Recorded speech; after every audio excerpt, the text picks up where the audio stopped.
Dá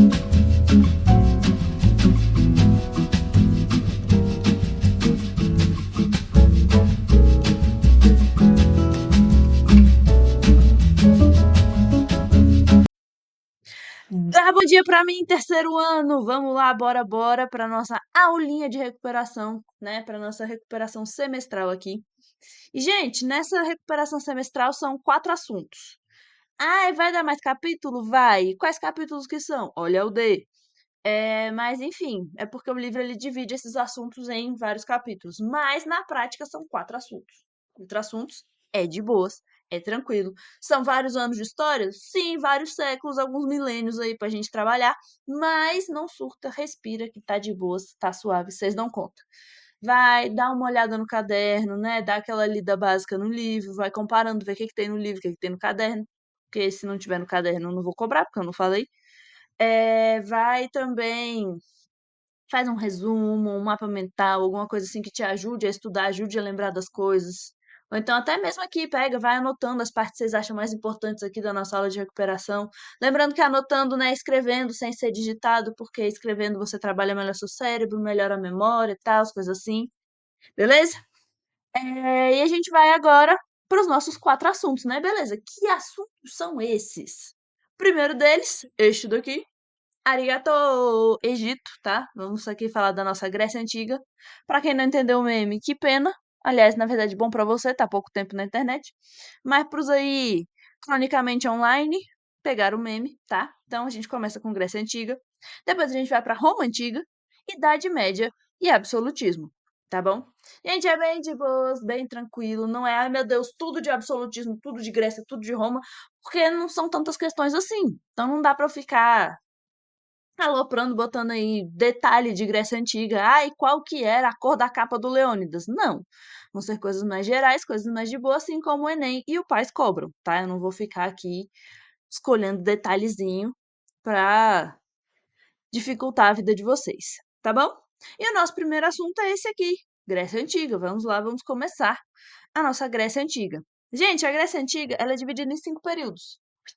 A gente vai falar só de 4, porque um deles é o período helenístico, ali Alexandre o Grande, os macedônicos, tem aquela polêmica, é grego, não é, enfim. Então a gente começa aqui só com esses 4 períodos da Grécia Antiga. O primeiro deles, pré-homérico, o segundo deles, homérico, terceiro arcaico e o clássico. Terceiro ano, a gente vai focar no período clássico. Por quê? É onde é o período de auge, assim, da Grécia Antiga, onde as coisas acontecem. Menos a Guerra de Troia. A Guerra de Troia é mais para trás. Mas a gente foca aí no período clássico, no apogeu da civilização grega, das artes, da filosofia. Então, Aristóteles, Platão, Sócrates, todos eles são aqui. A gente vê a construção do Paternão, período clássico. Guerras médicas, disputas internas, brigas ali, período clássico. A gente pensar o Heródoto, pai da história, período clássico. Democracia ateniense, período clássico. Então a gente vai abordar aqui o período clássico. Não vamos abordar os outros 3. Deixe os outros 3 ali para quando você for estudar para o Enem, para quando você for estudar para outros vestibulares. PAS 3 não, porque isso não cai no PAS 3, mas o vestibular da UNB pode aparecer, tá? Então vocês deixam aí e guarda pro final do ano, para quando vocês forem precisar estudar esse tipo de coisa. Gente, falando então do período clássico, a gente vai falar de Atenas e de Esparta, começando por Atenas. E o que é importante de Atenas? Democracia, tá? O que aparece de Atenas? Democracia. Gente, a democracia ela foi implementada através de uma revolta popular. E aí, assim, como é que funcionava a democracia em Atenas? Gente, a democracia em Atenas era uma democracia direta. Então, você, como cidadão, você ia lá discutir. É como se nós, cidadãos brasileiros, fôssemos para o Congresso Nacional, não tem deputado, não tem senador, é a gente que vai lá e vai discutir entre si. Gente, na Grécia Antiga funcionava porque poucas pessoas eram consideradas cidadãos. Para você ser cidadão em Atenas, você tinha que ser um homem, então já exclui as mulheres, 50% da população está fora. Você tinha que ser livre, então os escravizados estão fora. Você tinha que ser adulto, tá? Não se prende muito a essa idade, 18 anos, porque tem lugar que é 18, tem lugar que é 21, tem lugar que fala 25. Então, não se prende muito a essa idade, tá? Vai pensando em maneira geral, adulto. Nascido em Atenas e com pais atenienses. Então, você tinha que ser ateniense, você tinha que ser um homem, você tinha que ser livre, você tinha que ser adulto. Então, era pouca gente em Atenas que era cidadão, né? Que era considerada uma parcela muito pequena da população ateniense que era considerada cidadã que podia ir participar dos debates. Hoje em dia no Brasil são 200 milhões de pessoas, como é que você vai botar 200 milhões de pessoas para decidir? Imagina, cada coisa que você tem que pensar, você tem que juntar as 200 milhões de pessoas para chegar a um acordo. Não ia dar certo nem ia para frente nunca, né? E aí como é que fazia, né? Juntava esses cidadãos atenienses, pequena parcela da população, na praça da cidade. Gente, a praça da cidade, em grego eles não falavam português, então eles não chamavam de praça, eles chamavam de ágora. Então, a ágora é essa praça onde eram feitas discussões públicas. E aí, nessas discussões, as pessoas todas estavam em nível de igualdade. Tá? Então, todo mundo ali, todos os cidadãos podiam se manifestar. Não era, é uma coisa só para os ricos, é uma coisa só para quem sabe escrever. Não. Para os atenienses, todos os cidadãos podiam se expressar na ágora, porque a cidade de Atenas e a democracia ateniense só funcionava se todo mundo tivesse ali igual. Óbvio, se você é um pouquinho melhor ali de discurso, um pouquinho melhor de fala, sabe convencer melhor as pessoas, você tem uma vantagem acima dos outros. Mas deixa isso pro lado, tá? E aí aqui, todos os cidadãos em Atenas, eles eram iguais perante a lei, então a lei valia para todos, e todos eles tinham os mesmos direitos de ir lá, de participar, de falar, de contribuir para a cidade, ok? Então a gente tem aí essa democracia ateniense, que ela é um pouquinho diferente da democracia brasileira que a gente tem hoje em dia. Fica em mente aí essas diferenças para vocês. E a outra cidade que a gente tem é a cidade de Esparta. Gente, Esparta, ela não era uma democracia, tá? Lembra, as cidades gregas, as polis, elas eram independentes, elas eram cidades-estado. Cada uma tinha a sua organização política, o seu exército, o seu deus representativo ali daquela cidade, o seu conjunto de leis, enfim, a sua forma de funcionar eram diferentes. Então, Atenas tinha democracia, Esparta, ela era uma diarquia, dois reis, tá? Monarquia, um rei, diarquia, dois reis.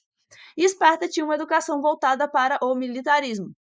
Então, enquanto Atenas estava lá pensando na filosofia, nas artes, Esparta estava aqui voltada para a arte da guerra, voltada ali para o fortalecimento do corpo.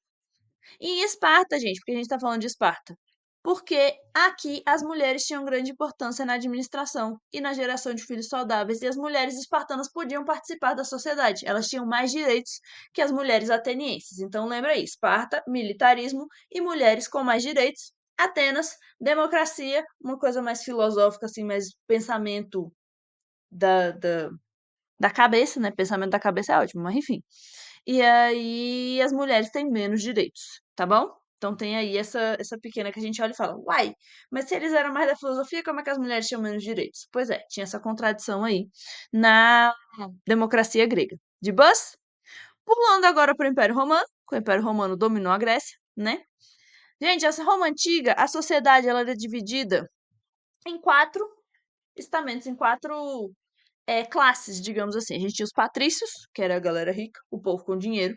A gente tinha os plebeus, que eram os trabalhadores comuns, né? Galera como eu e vocês. E a gente tinha os clientes, que eram um plebeu premium, digamos assim, um plebeu com vantagens, porque esses clientes, eles estavam associados a um patrício. Então, sei lá, era um escultor muito famoso, muito bom, e aí o Patrício queria várias esculturas na casa dele e falava: Não, eu te patrocínio. Tá vendo a palavra patrocínio vem de Patrício? Pois é, e aí ficava esse cliente aí relacionado com esse Patrício. Ele tinha alguém que bancava ele, que protegia ele, que defendia ele em caso de necessidade. Defesa mais jurídica, tá? Não era muito, não era que o Patrício ia lá com a espada brigar com os outros, não. Mas se alguém processasse isso o cliente, ele tinha que se resolver com o Patrício, né? Umas coisas mais burocráticas, o Patrício que resolvia. E a gente tinha os escravizados. Sim, tinha escravidão, tanto na Grécia quanto na Roma Antiga, tá? Inclusive, esses escravizados vão ser importantes quando a gente for falar da crise do Império Romano. Na verdade, a gente já falou da crise do Império Romano. Aqui a gente pula esse pedaço, porque não vai cair império, é só a parte da República mesmo, tá? Gente, nesse período da República, a gente vai ter uma expansão territorial romana muito grande. Eles vão, inclusive, apelidar o Mediterrâneo de Mare Nostrum, nosso mar.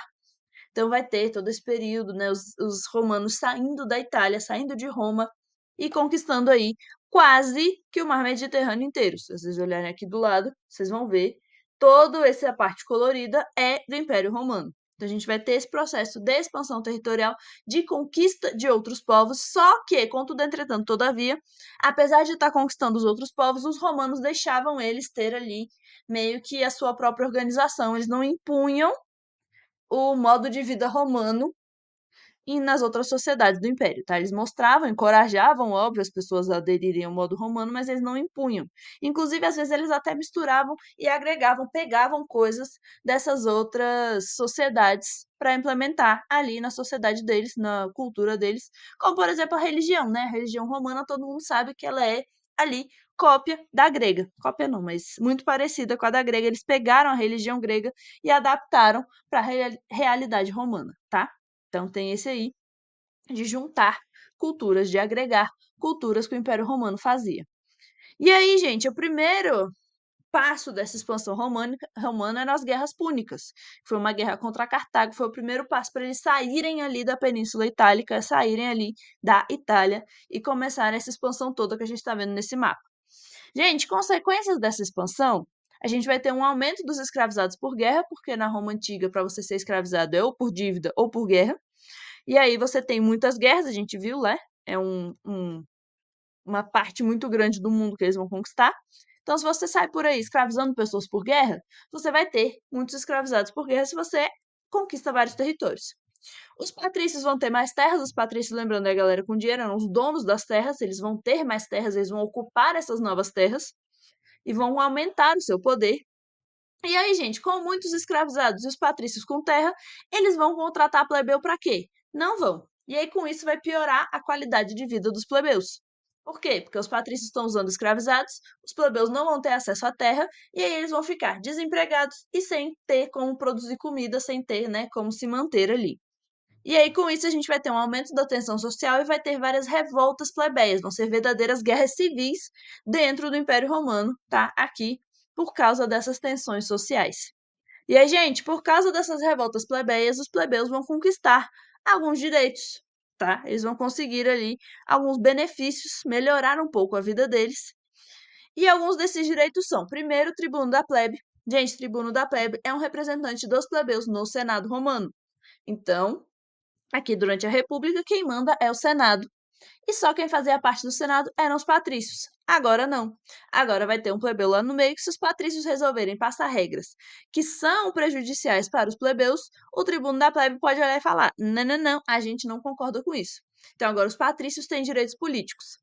Além disso, eles conseguem as leis das 12 tábuas, ou seja, as leis do Império Romano agora são escritas. Terceiro ano, já falamos várias vezes qual a importância das leis escritas, né? Os patrícios não podem sair por aí mudando as regras, porque está escrito, e todo mundo tem acesso ali a essas regras escritas, consegue olhar e falar: nossa, faz sentido, nossa, não faz sentido, eu sei as regras, eu sei como cumprir, e eu sei quais são as consequências de cada regra que não vai ser cumprida, né? Então tem aí as coisas no papel, elas são mais permanentes, elas permanecem, elas ficam para as próximas gerações também. Além disso, vai ter a lei da Canuleia, que permite o casamento entre patrícios e plebeus. Agora, os plebeus podem casar com patrícios. Gente, querer não é poder, poder não é que vai acontecer, tá bom? Então, só porque pode, não quer dizer que tinha. Era muito raro, os patrícios não estavam muito afim de casar com plebeu. De boas?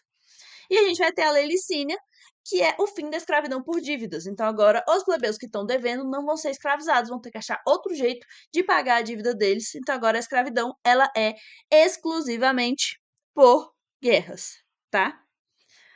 Essa questão da escravidão e da expansão vai dar ruim mais para frente, né, com a queda do Império Romano, porque eles param de expandir. E aí, como eles param de expandir, não vai ter mais guerra para pegar escravizados de guerra, e aí vai gerar uma crise dentro do império, a falta de escravizados, porque os escravizados eram a base da produção romana. E aí, se você não tem, né, gente para produzir, vai ter fome, vai ter vários problemas.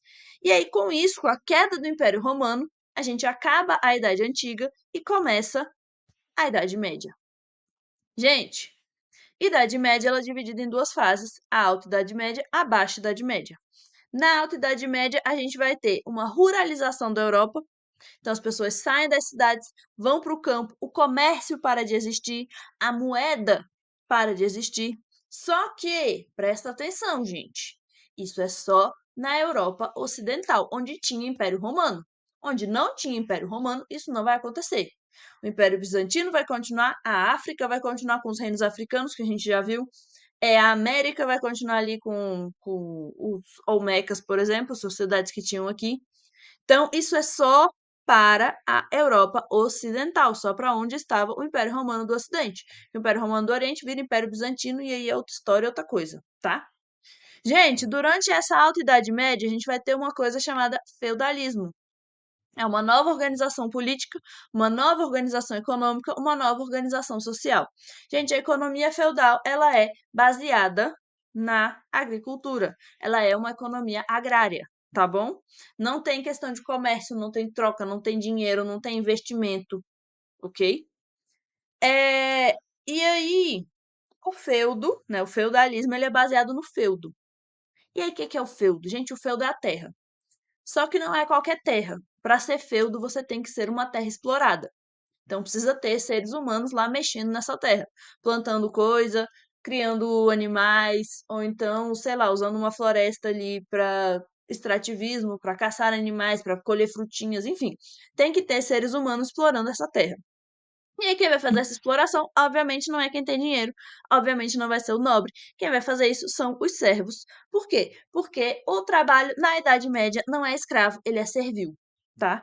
O servo, ele não tá ligado à terra, ele não é obrigado a permanecer ali. Se ele quiser, ele vai embora. Só que ele vai conseguir ir embora? Não, não é tão fácil assim você só sair do feudo, porque você vai para onde? Para outro feudo? Para viver a mesma vida? De que adianta? Tá bom? Então, a base da economia medieval é esse feudo. A base da economia medieval é essa terra cultivável, tá bom? E aí, a produção de riqueza era da posse da terra. Então, quem tem terra tem riqueza. Quem tem terra é importante. Lembra que não tem dinheiro? Lembra que o dinheiro não existe? Pois é. Então, como é que você decide quem é rico, quem é pobre, quem é importante, quem não é? Através da terra. Então, se você tem terra, você é importante. Quanto mais terra você tem, mais importante você é. E quem que tinha terras, quem que era o dono das terras? Os nobres, tá bom? Tinha rei na Idade Média? Sim, tinha rei na Idade Média, mas não era o rei absolutista que a gente vê lá mais pra frente, o rei com poder que manda em tudo. O rei aqui da Idade Média, ele era só mais um senhor feudal, só mais um dono de feudos. Ele entrava ali na lógica de suzerania e vassalagem. E aí vocês olham na minha cara e falam: que é suzerania e vassalagem? Já era para vocês saberem, porque a gente falou disso. Mas, para quem não lembra, está aqui um lembretezinho, tá? Gente, suzerania e vassalagem é um nome difícil. Você olha e fala, meu Deus, o que é isso? Mas, gente, suzerania e vassalagem era um tipo de relação social, tá? Na Idade Média, a gente tinha três estamentos, três classes, entre aspas, sociais, que eram os nobres, o clero, que eram os membros da igreja, e os servos. Gente, essa suzerania e vassalagem era entre nobres, tá? Membros da igreja não entram aqui e os servos não entram aqui. É só entre nobres. Então, é uma relação horizontal na sociedade medieval. Então, eram dois nobres. A gente tinha um nobre com muitas terras, então ele era mais importante, e outro nobre com menos terras e queria mais terras para ser importante. O nobre com muitas terras era o suzerano, tá? Então, tinha esse suzerano, um nobre com várias terras, e precisava de gente para defender seu feudo. Precisava de membros para o seu exército. E aí ele vira para o outro nobre que tem menos terras e fala: Ei, eu te dou um pedaço do meu feudo, eu te dou um pedaço da minha terra, se você decidir fazer parte do meu exército, né? Você me apoiar aqui militarmente. E aí esse outro nobre aceita ou não, né? Tem possibilidade de negar. E aí ele vira vassalo daquele cara, tá? Então é o suzerano que dá terras para o vassalo. E é uma relação entre nobres. De boas? Entre nobres. Gente, esse vassalo pode ser suzerano de outra pessoa? Pode. Agora, um vassalo não pode ter vários suzeranos, tá? Um suzerano pode ter vários vassalos. Esse vassalo, que é vassalo de alguém, pode ser suzerano de outra pessoa, mas ele não pode ter dois suzeranos. Você só pode jurar lealdade para uma pessoa só. De que adianta você jurar lealdade para cinco? Diabo de lealdade é essa? Se os cinco entrarem em guerra, você vai apoiar quem? Tá? Não faz o menor sentido. Então, o suzerano oferece a terra e o vassalo aceita essa terra e aí aceita também fazer parte ali do exército desse suzerano. De boas? Só que, gente, a Idade Média, como eu disse, tem a Alta Idade Média e tem a Baixa Idade Média. Gente, a Baixa Idade Média vai do século X até o século XIV.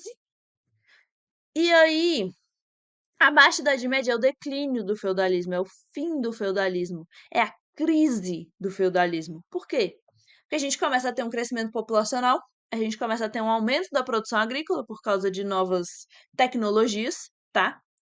E aí as cidades voltam a crescer, o comércio reaparece, a gente volta a ter moeda, a gente volta a ter dinheiro. Por quê? Porque se aumenta a produção, começa a sobrar comida nesses feudos. E eles começam a trocar com os feudos mais perto, começam a ir cada vez mais longe para trocar os seus produtos, e aí a gente volta a ter comércio, a gente volta a ter cidades, a gente volta a ter eh, artesanato, por exemplo. Por quê? Porque a gente vai ter aumento populacional, tem pessoas o suficiente para produzir comida, então não precisa todo mundo ficar sendo servo. Você pode ir para a cidade e virar comerciante, você pode virar artesão, você pode virar um intelectual. Então as primeiras universidades começam a surgir aqui na Baixa Idade Média, tá?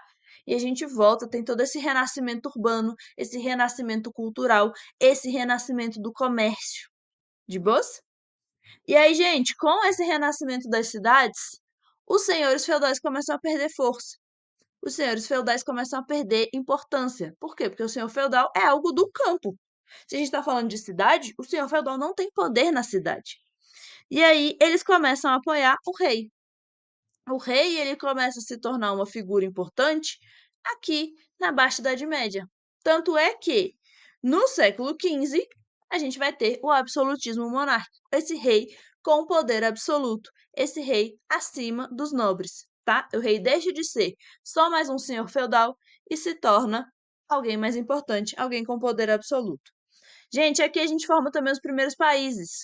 A gente começa a ter ali unificações daqueles países, e aí surge Portugal, Espanha, a França, a Inglaterra, todos esses países eles aparecem aqui nesse período. Eles não existiam antes, eles estavam divididos em feudos. Então a gente começa a ter aqui o Estado Nacional Absolutista, com uma língua só, uma moeda só e um rei só, ok? Gente, para manter esse poder desse rei, essa ideia do rei, né, continuar no poder, a gente vai ter filósofos, a gente vai ter teóricos que vão pensar ali sobre esse absolutismo monárquico, que vão tentar justificar ali esse absolutismo monárquico. O primeiro deles é o Thomas Hobbes. O Thomas Hobbes ele vai falar que é necessário ter rei, é importante ter rei. Por quê? Porque o natural do homem é o caos. Homo homini lupus, o homem é o lobo do homem. Então, o natural do ser humano é ser caótico, é estar numa guerra de todos contra todos. E aí a gente precisa organizar isso, porque não dá para você viver constantemente no caos, constantemente com medo de que alguém vai te atacar. E aí nós, como seres humanos, abrimos mão da nossa liberdade a favor do rei. Então ele não tem nada de, ai, porque o rei veio de Deus, nada disso. É a ideia de a gente precisa de alguém para controlar o caos. E o rei seria essa pessoa que controlaria o caos. Já Nicolau Maquiavel, a ideia dele é mais de como o rei se mantém, né? Como manter o poder do rei. É um manual de como ser rei. E aí, para ele, o rei ele não pode se ficar se preocupando com coisas de moral, de ética. O rei, para ele, estaria acima disso. Então, o objetivo do rei é preservar o seu poder, é se manter sendo rei. Para isso, ele pode quebrar as leis, quebrar as regras, ele estaria acima disso para o Nicolau Maquiavel, tá? Ele separa ali a religião da política. No pensamento dele, gente, na prática isso não acontece. Mas para ele, religião e política tinham que ser coisas separadas, porque é exatamente isso, o rei não tem que seguir a moral cristã, porque o objetivo dele é se manter no poder, ok? E aí o último filósofo que a gente vai ver é o Jacques Bossuet. E, gente, o Bossuet, ele é o defensor, agora sim, da teoria do direito divino dos reis.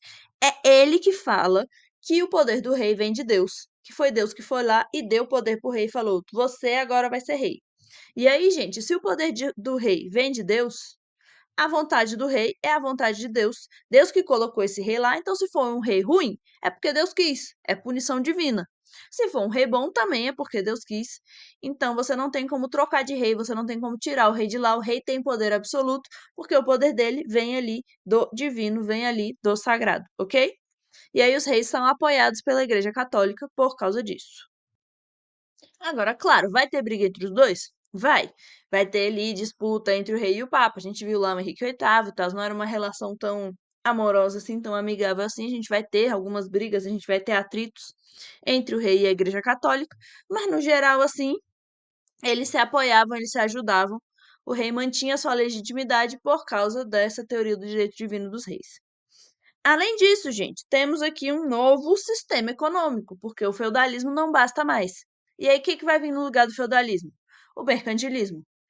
Gente, isso daqui, o Caio já falou pra vocês, eu já falei pra vocês já viram isso no primeiro ano, vocês já viram isso no ensino fundamental. Então vamos lá. Qual que é a ideia do mercantilismo? É o modelo econômico da era moderna, é o modelo econômico desses estados nacionais absolutistas, desses reis absolutistas, ok? Esse mercantilismo ele tem quatro pilares: metalismo, acúmulo de metais preciosos; a balança comercial favorável, ou seja, você exportar mais do que você importa, você vender mais do que você compra, tá? Ideia assim, só que em nível de país. O protecionismo, você tomar medidas para defender sua economia dos países, né, dos outros países, afinal, para você vender mais do que você compra, você tem que estimular as pessoas a comprarem o seu e não dos outros. E o monopólio, gente, exclusividade. Então, o rei escolhe quem que vai vender. Então, tem lá um comerciante de maçã, só ele que vai poder vender maçã em Portugal, porque é o rei que autorizou. Vai ter uma empresa só que pode vender especiaria. Então, essa é a ideia do monopólio. Então, gente, aqui no mercantilismo a gente vai ter intervenção do Estado na economia, intervenção do rei na economia, ok? De boas? Esses são os quatro pontos aqui do mercantilismo que vocês têm que guardar no coraçãozinho de vocês. E aí, aqui nessa época moderna, a gente vai ter outro fenômeno interessante, que é a expansão marítima, tá? A gente vai ter ali esgotamento das minas europeias, então a gente vai ter uma crise do século XIV. E aí os europeus, eles tiraram tantos metais preciosos, lembra do metalismo, importante ter metalismo? Pois é, eles tiraram tantos metais preciosos das suas minas que as minas acabaram. Durante a crise do século XIV, peste negra, vai ter fome na Europa. E aí a gente vai ter, né, uma necessidade de sair por aí procurando outros lugares para comprar comida. Além disso, vai ter, né, os árabes, a expansão dos árabes, eles vão fechar ali a rota de conseguir especiarias com a Índia, então os países europeus vão precisar de outras rotas, outros lugares para ir comprar tempero, para não ficar vivendo uma vida insossa. Gente, só quem tinha dinheiro para financiar essa expansão marítima, para financiar essas grandes navegações, era o Estado, era o rei. Por quê? Porque era muito caro. E além disso, era uma coisa muito insegura. O navio podia afundar, não tinha GPS, não tinha imagem de satélite. Se o navio afunda hoje em dia, imagina naquela época. E aí o rei que tinha dinheiro para, se o navio afundar, ele consegue se bancar, ele consegue manter, né? Ele não vai à falência, ele tem dinheiro para comprar outro navio e tentar de novo. Então a gente vai ter essa expansão bancada pelo Estado. E aí Portugal foi o primeiro a se lançar ao mar. Portugal vai ser o pioneiro, porque ele vai ser o primeiro a ter um rei, e também vai ser o primeiro a sair pelo mar por causa da posição geográfica dele, porque, né, eles tinham uma tecnologia náutica muito avançada. A principal universidade, polo ali de produção naval, de conhecimento naval, de formação de marinheiro e desenvolvimento de novos navios era em Portugal. Então eles tinham aí essa vantagem em relação aos outros para fazer essa expansão marítima para sair aí em direção ao mundo. E isso vai gerar, né, as grandes navegações, a colonização aqui da América, né, eles vão chegar no Brasil e aí daí para frente vocês já viram com o Caio. E eles vão chegar na África e na Ásia também. Obviamente, eles estavam querendo ir para a Índia, então eles chegam lá. Mas isso já é spoiler dos próximos capítulos, já é coisa mais para frente. Para nossa recuperação, vocês se preocupem só até aqui, só até a expansão marítima, daí para frente vai ser depois. Beleza? Gente, no mais é isso, tá? Fiquem tranquilos, respira, estuda, revisa. Vai dar certo, vai dar bom, vocês dão conta. Não é assim, nada muito, ai meu Deus, desesperador, não. Vocês conseguem, ok? Dá uma revisada, olha o caderno, olha o livro, faz resumo, tá? Vê essa aula mais de uma vez, se vocês quiserem, se vocês estiverem interessados. Lembra de anotar os pontos que vocês acharem mais importantes. E no mais é isso, gente. Boa prova, boas férias e nos vemos semestre que vem, ok? Tchau!